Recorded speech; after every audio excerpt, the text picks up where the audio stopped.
सीतापुर से चल कर के और ऑक्सीजन लेकर के चला, जहां उसे पर्याप्त इलाज मिल जाना चाहिए था। सीतापुर में इलाज नहीं हो पाया तो अपने साथ वो गैस सिलेंडर लेकर के, ऑक्सीजन सिलेंडर लेकर के चला।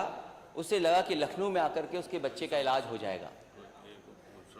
वो गरीब लखनऊ में भी आया, अस्पतालों में जाने के बाद भी उसे इलाज नहीं मिल पाया और किसी दलाल के माध्यम से उसे प्राइवेट अस्पताल में जाना पड़ा। और अब जानकारी मिली है कि बच्चे को भर्ती को लेकर के मानव अधिकार ने नोटिस दिया है सरकार को और उस इंस्टीट्यूशन को कि आखिरकार बच्चे का इलाज क्यों नहीं हो पा रहा है और उसको भर्ती क्यों नहीं किया गया, ऑक्सीजन क्यों नहीं मिल पाई। ये तो एक घटना है, लेकिन अगर हम घटनाओं को जाएं और घटनाओं के बारे में जानकारी करें, यहां माननीय सदस्य ग्रामीण क्षेत्र से सब आते हैं। अगर एम्बुलेंस के लिए फोन किया जाए तो आज स्थिति यह पैदा हो गई है कि एम्बुलेंस समय पर नहीं पहुंच पा रही। और अगर ग्रामीण क्षेत्र से कहीं से फोन आया होगा 108 एम्बुलेंस के लिए, तो वो एम्बुलेंस नहीं पहुंची है। और कई बार ये जानकारी मिली है, वो अखबारों में भी छपा है, टीवी में चला है, न्यूज में आई है बातें।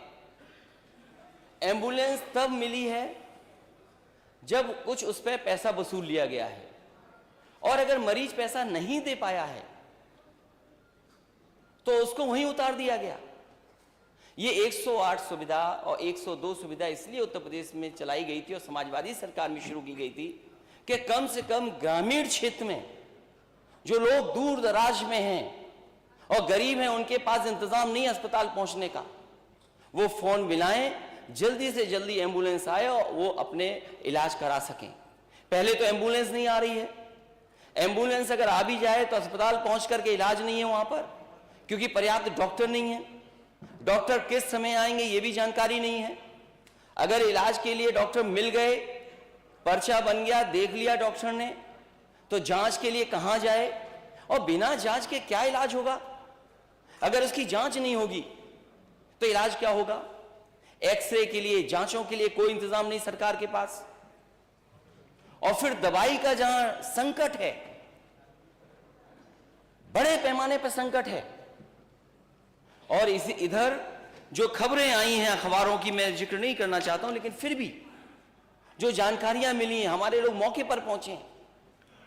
अगर परिवार का सदस्य को इलाज नहीं मिल पाया, मृत्यु हो गई, तो कई ऐसी सूचनाएं हैं जहां पर मोटरसाइकिल पर, अपने कंधों पर अपने परिवार के सदस्य को गांव तक लेकर के गए हैं। सरकार क्या व्यवस्था नहीं कर सकती लाश को ले जाने के लिए। और अगर अस्पताल में मरीज आ रहा है तो स्ट्रेचर नहीं है, सबसे बेसिक चीज एम्बुलेंस, फिर अस्पताल पहुंच करके स्ट्रेचर्स, और किस विभाग में जाकर के इलाज हो वो, और उसके बाद जांचें। इस सरकार ने, जो अपने आप को दावा करती कि डबल इंजन की सरकार है, और पता नहीं कहां से सीख करके आए कि विश्व में सबसे अच्छी योजना यही चलाते हैं। विश्व में सबसे ज्यादा पहचान इन्होंने ही बनाई है। अभी इसी सदन में माननीय मंत्री जी कह रहे थे कि विश्व की सबसे बड़ी योजना पानी की उत्तर प्रदेश में चल रही है, या देश में चल रही है सबसे बड़ी योजना है विश्व की। और विश्व की क्यों नहीं होगी। विश्व के यहां पाइप वाटर सप्लाई कब शुरू हो गया था,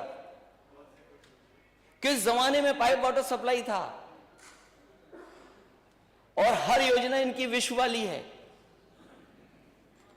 कोरोना के बाद और कोरोना के समय पर जो देखा है लोगों ने, आज भी भूला नहीं जा सकता। सरकारी अस्पताल में जाने के बाद जो दुर्दशा कोरोना में हुई, हम अपने अस्पतालों को नहीं सुधार पाए। आप किसी अस्पताल में चले जाइए, पीएससी, सीएससी, जिला अस्पताल, मेडिकल कॉलेज, सब में हाथ खड़े कर दिए डॉक्टरों ने। मैं खुद मौके पर गया हूं जिस समय कन्नौज का मेडिकल कॉलेज बन रहा था। मैंने कोशिश की कि सबसे बेहतरीन मेडिकल कॉलेज बने। वहां 2 विभाग, मैं खुद आंखों से गया, मैंने कहा देखूं वे विभाग चल शुरू हो गए कि नहीं शुरू हो गए।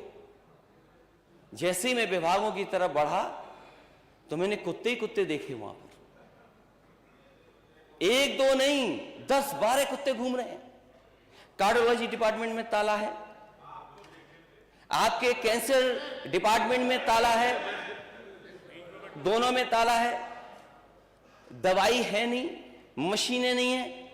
और जो इंस्टीट्यूशंस हमारी खड़ी की गई, पुरानी सरकारों ने भी बहुत कोशिश करके जो इंस्टीट्यूशंस खड़ी की हैं, अगर हम सबसे प्रीमियम इंस्टीट्यूशन को अपना माने पीजीआई, आप किसी विभाग में किसी डॉक्टर से पूछ लीजिए, जिन मशीनों में जिस लैबों में आपको काम करने का मौका मिल रहा है, क्या वो मशीनें ऑब्सलीट हो गई हैं कि नहीं हो गई हैं? ये सरकार बताए कि इन्होंने मशीनें कितनी खरीद करके डॉक्टर्स को दे दी।